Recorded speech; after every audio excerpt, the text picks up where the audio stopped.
And good morning to you. Thank you. Now, Mr. Roodt, Finance Minister Pravin Gordhan has been moved to cooperative governance and he has been replaced by his former deputy in Treasury. What do you make of the move and the implications thereof of the new appointment in Nhlanhla?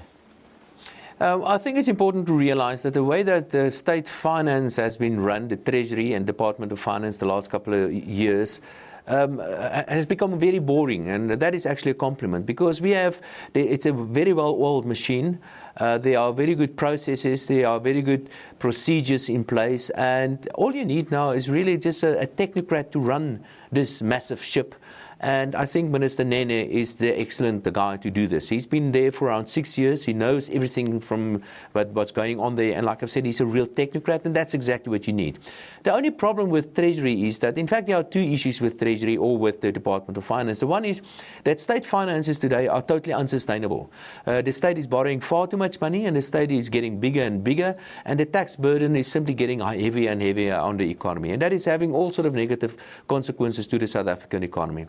I also suspect that we may see a downgrade on South Africa's foreign debt later this year. So there certainly will be challenges to the new minister.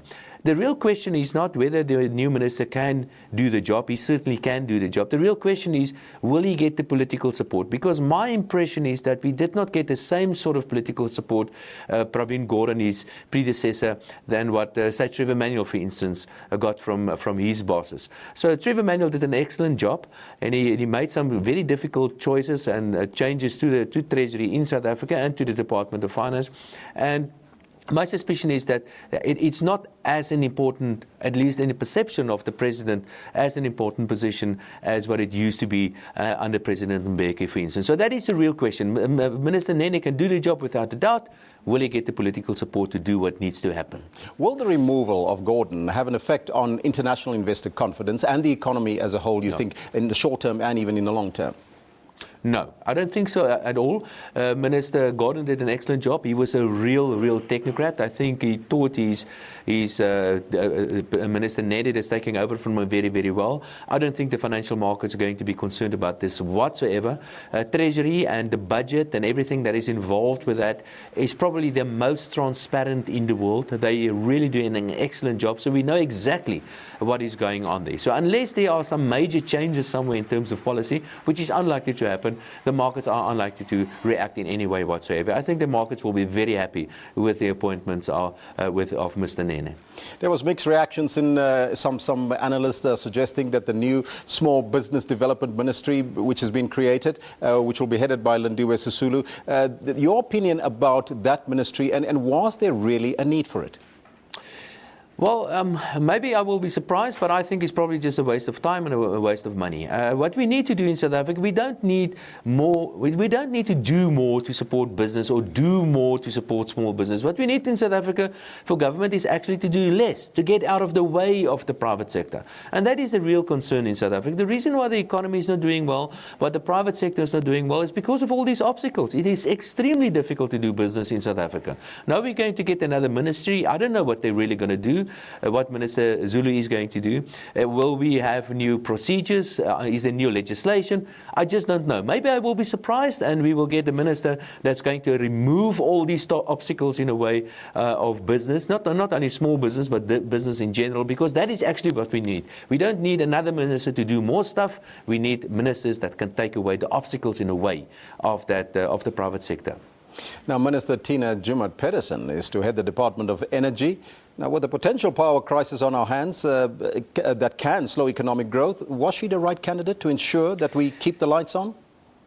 Well, let's be honest about it. She's not very popular. I don't think business people are very happy with her. She hasn't been very successful previously. Energy is going to be extremely important. I've done my own calculations.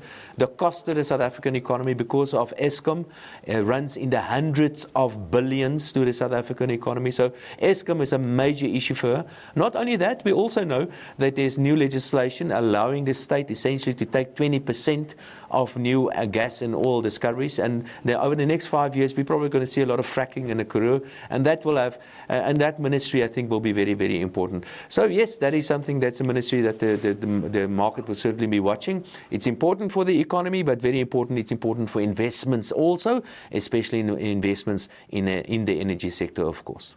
Now, a very crucial industry is the mining sector. Susan Shabangu has been removed from Mineral Resources, and the former Limpopo Premier, Jacob Zuma, takes over from her. With the current strikes in the Platinum Belt and unresolved issues in the mining industry, do you think that Zuma can make a difference to end the tensions in this industry? I don't know him really, but I don't think the issue in mining has to do with the minister. I think the issue in mining has to do with labour legislation. That is the main issue in mining. And I think what we need to do is look at labour legislation and make adjustments to labour legislation. Of course, a strong minister there can make a difference. I don't know the new minister. I can't really comment about that. But the real issue in mining has to do with labour legislation and not who's running that specific portfolio. Minister of Public Enterprises, Lynn Brown. Now, can we expect miracles and fireworks and a turnaround in this sector with her at the helm? That is a major problem in the South African economy. State-owned enterprises are not very well run. You can look at just about all of them. Have a look at the Auditor General's report, and I'm afraid the real answer to that is to privatize and to get more involvement from the private sector in those different enterprises, and I'm not so sure that is the ideological belief of the Cabinet and of the President at the moment. So I'm afraid we're probably going to see more of the same. Your overall impression then of the Ministry of Finance and all the other ministries that we talked about? Well, no real changes really. No big surprises. There was some speculation. I think what we're going to see over the next couple of years, and it really depends on whether the President is really serious in implementing the existing policies, because that is the issue. So I guess perhaps pretty much the same over the next 5 years than what we had the past 5 years. No big changes, no big shake-ups, and that's part of the reason why I guess the financial markets haven't really reacted to the change in the Cabinet at all.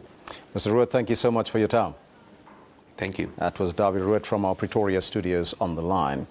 Now,